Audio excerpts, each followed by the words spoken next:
Welcome to the MULTIVAC podcast, the place for the food industry to get the answers to their most frequently asked questions. Brought to you by the market-leading process and packaging machinery business, MULTIVAC. Each episode, we're hosted by a team of industry experts, so sit back, grab a coffee, and join us for our next discussion. Well, we're back. Welcome. This is the MULTIVAC podcast, and we've got a very special guest with us today, which I'll introduce very shortly. But we are back after about a 6-month plus gap. So. Yeah.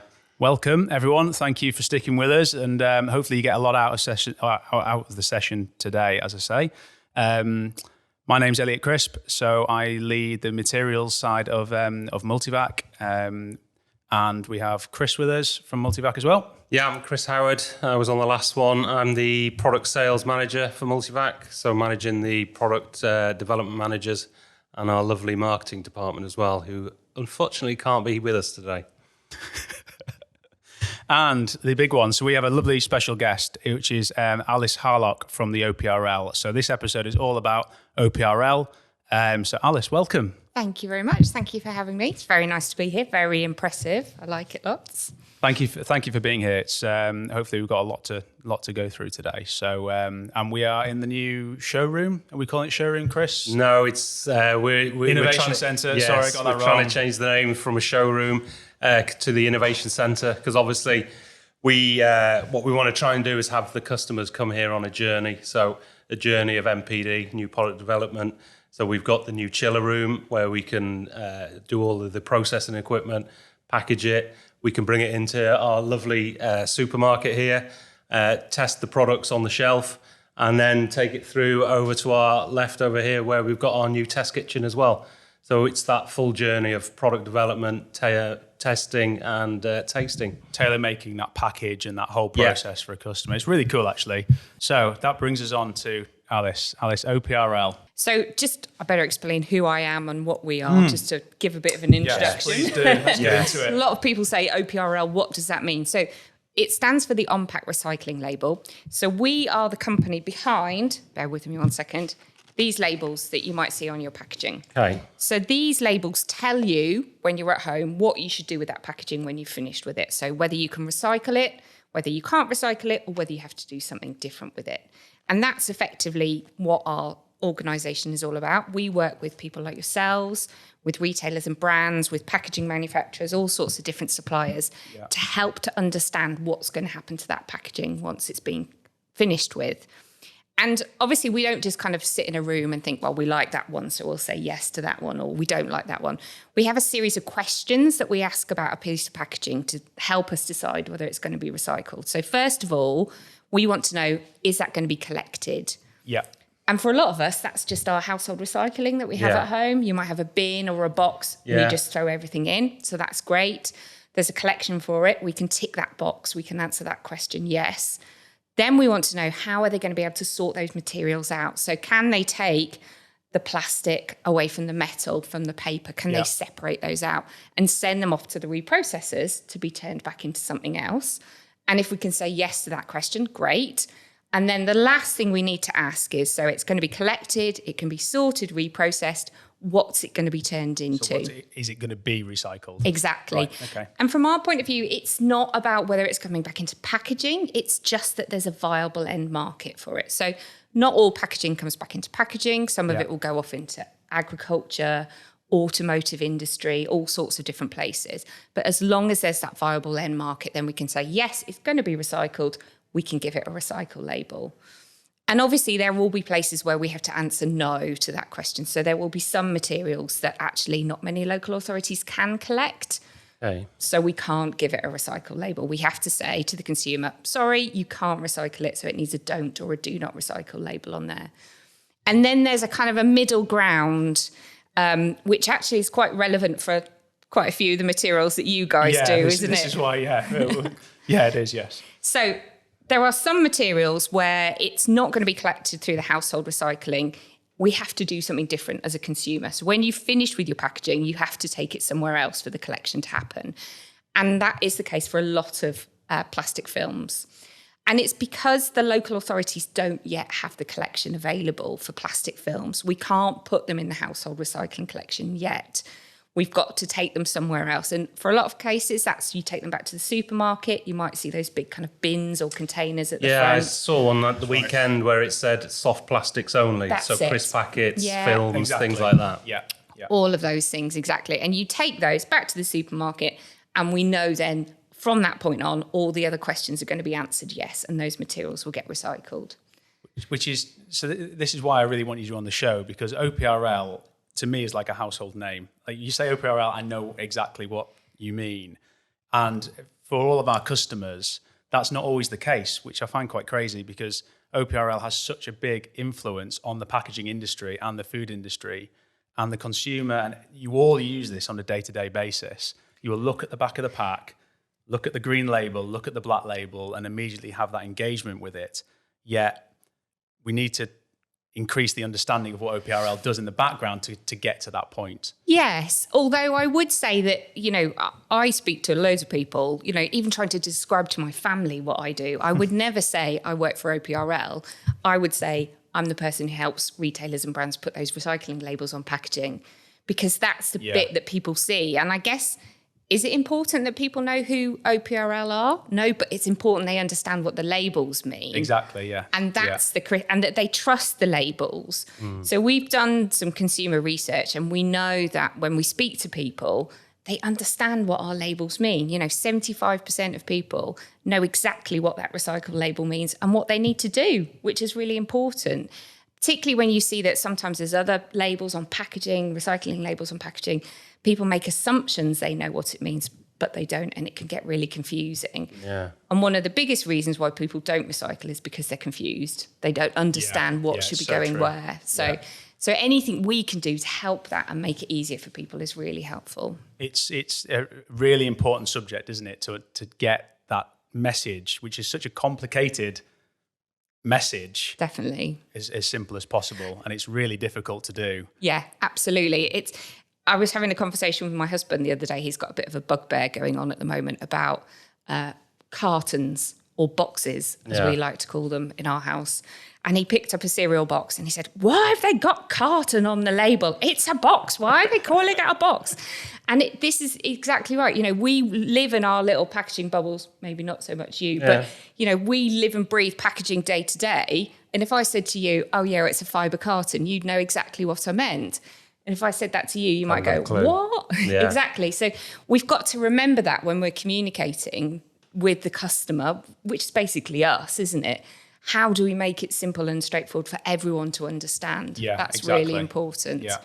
And then for our role, when we work together, we're trying to interpret those guidelines, aren't we? Absolutely. And then what it means for myself, for plastic polymer choices or material choices, because you don't just look at plastics, you look at paper, glass, and beyond, metals, and every material for every different type of packaging. That's not just food packaging either. No, it's absolutely. much more broader range than that. Yeah. So for us, it's quite a niche specialist subject, and then I've got to then interpret that for Chris and for his team and machinery, and how that influences down MULTIVAC equipment, which is quite a big thing to get right, really, because then we've got to send that message back to the customer, who then goes back to the supermarket, who then goes back to the consumer. So, and I think it's so important. I think, you know, I agree with you that I don't know as much as I can know when it comes to OPRL and recycling and materials. But for instance, we're looking at sustainability here in MULTIVAC UK, and one of the things, so with our tray sealer product manager, one of the things he's investigating is how can we use mono materials more for trays? Yeah. And it's things like that. But then it's understanding, okay, so what is mono going to give us in terms of a tray, into recycling, into collection and things like that, so that we can piece the jigsaw together. Yeah. So I think that we, the non-materials type people, need to understand more to make our lives and jobs easier for our customers. Absolutely. And there's always such a conflict, isn't there? You know, I'm looking at it purely from a recyclability point of view. Yeah. And I might say, well, the best thing you want from a recyclability point of view is this material, but it just doesn't work. It doesn't give you the functionality that you need. So there's always going to be kind of like a trade-off and a compromise. And it's about finding what's going to give you the best solution. Definitely, that's the important bit. Okay. You've had some new labels come out, We have. which well, try and make it even more simple and clear for people at home. yeah, so the label itself, the message is still the same. It's still kind of recycle or do not recycle. What we're trying to help people do is put their recycling out in the best way, shall we say. Sounds a bit complicated, but it's about how we can improve the quality of that material. So we have things like the rinse or the clean message that we can put on the label, and that's to tell you that you need to make sure your recycling is clean before you put it back in the, the container. They don't want yogurt pots that have half got yogurt left in them, or baked beans dropping all over everything. So Alice, when you say they, just explain that a little bit. Yes. So by they, what we mean is obviously the reprocessors and the waste management companies. If you have containers that have still got loose food in them, let's say, once that goes into your bin, first of all, it's likely to fall off onto all the other recycling that's in your bin. Yeah.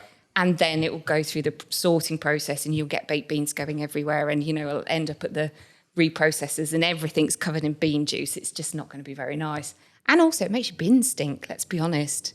Stinky bins are not nice. No, I was going to say, they're not. Do you get yours power hosed? No. We have a guy follow our bins. I don't know why maybe it's a Leeds thing. I probably shouldn't say that. But, genuinely we do. That comes and offers to clean your bins afterwards. Wow. Yeah. I was going to say with the hot summer, but I don't really feel like we've had a hot summer. So it's not been such an issue this year, has it? But yeah. So there's that reason. And then so what we also want to do is we want to make sure we're helping people maximise the recyclability. So we've got the kind of, like I said, the clean and the rinse. We also have one now for scrape. So there are some instances like my little boy turned 10 on Monday, and birthday cake. When you buy a cake from the shop, if you haven't managed to, and also those bands that you get, and you scrape, obviously you always scrape the icing off because you want to eat the extra icing. Use my finger, to be honest. Yes, there we go. Well, that will count. So it's about making sure you're getting rid of the food residue or eating the icing off the bands, definitely. And then other things, so like foil, for example. Foil quite often is quite small and can be quite difficult to be captured. So when our material gets taken, our recycling material gets taken, one of the first things they do is they put it through this big rotating drum. It's called a trommel screen. And there's holes in the drum, and anything that's small falls through those holes. So what we want to do is try and stop the foil from being too small and make sure it doesn't. So now we have a message for people to scrunch their foil. And actually, if you've got lots of small bits of foil, we say it's really good to scrunch it all together, because then you're making a big ball of foil. And that then won't fall through. Exactly. Goes through and gets captured. So it's all about capture. It's all about helping the reprocessors and the sorting houses that are the first part of the recycling process to get hold of that material. Absolutely. Give it its best chance of being captured and then repurposed. And like you said, people are working really hard to create materials that are more recyclable. Yeah. If we're not actually be able to get them through the process, and all that hard work's for nothing. So what can we do to help that, basically? Okay. I think there's a big frustration on what comes first, the recycling capabilities or the recyclable film. It's a bit like this chicken and the egg, and it's always this play-off. And I always tell people, well, why would someone invest in loads of kit and investment to recycle something if it doesn't already exist? But I get the frustration. And it's a real hard middle ground for yourself, isn't it? To try and bridge that gap. Yeah, absolutely. Yeah, it is really difficult. And, the thing that I said about the questions that we ask. So when we're looking at whether there's a collection available for people, we need to know, because we're a UK scheme, our labels have to operate across the UK. Okay. So we need to know that collection's available by 75% of the local authorities. And obviously, when you're starting out with something new, you never go full out. Oh, yeah, we'll go 75% because you just don't. Yeah, so sure. There has to be a point where innovation has got to be able to happen, but we might not always be the ones to be able to be there straight from the beginning. It's going to take a bit of time before that infrastructure builds up. Although having said that, this might lead us very nicely into what's going on the kind of EPR side and the regulations that are coming in. That's a big subject, obviously, that we can cover. Is there any update on EPR? What's your latest? I always tap you up for the information, so we're going to do this live. First off, have you heard about EPR? Do you know what it stands for? No, but refresh my memory. Okay, so EPR is called Extended Producer Responsibility. And effectively what it means is that the producers of packaging, which primarily are the retailers and brands, as in the producers of packaging on the market, are going to be paying for, ultimately, the reprocessing of that packaging. Okay. That's the nuts and bolts of it. Yep. It's more complicated than that, but essentially that's what it means.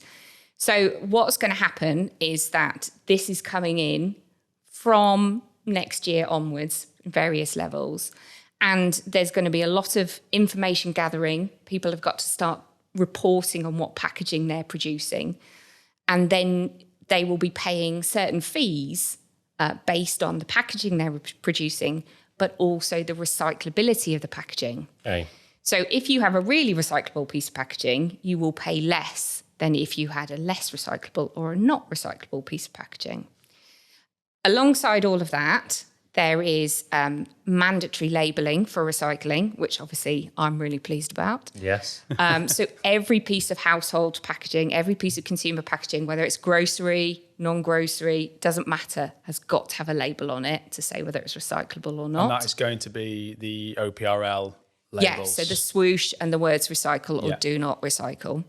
So it's going to be consistent. So everything will have the same label. We'll see the same thing, which is really, really helpful. So that's really good news. The thing with the other exciting thing that kind of runs alongside, I can't believe I'm saying exciting about government legislation, but there we go, that runs alongside EPR is this piece of legislation called consistency in recycling. And this is about ensuring that every household and eventually business in the UK will have the same set of materials collected. So it doesn't matter where you live, where I live, where you live. Which varies so much at the moment. Absolutely. We will all have the same basic set of materials collected from our house. And that will include plastic films. Oh, okay. So you will no longer have to take your plastic films back to the supermarket. You will be able to put some of your plastic films in your household recycling collection. Great news, isn't it? It So is. for us and for many people at home where they buy, let's use mints as the example, you know, in the classic rigid tray, that tray can be recycled at home, but the top, you have to do something different with it. Yeah. Might be recyclable, take it back to the supermarket.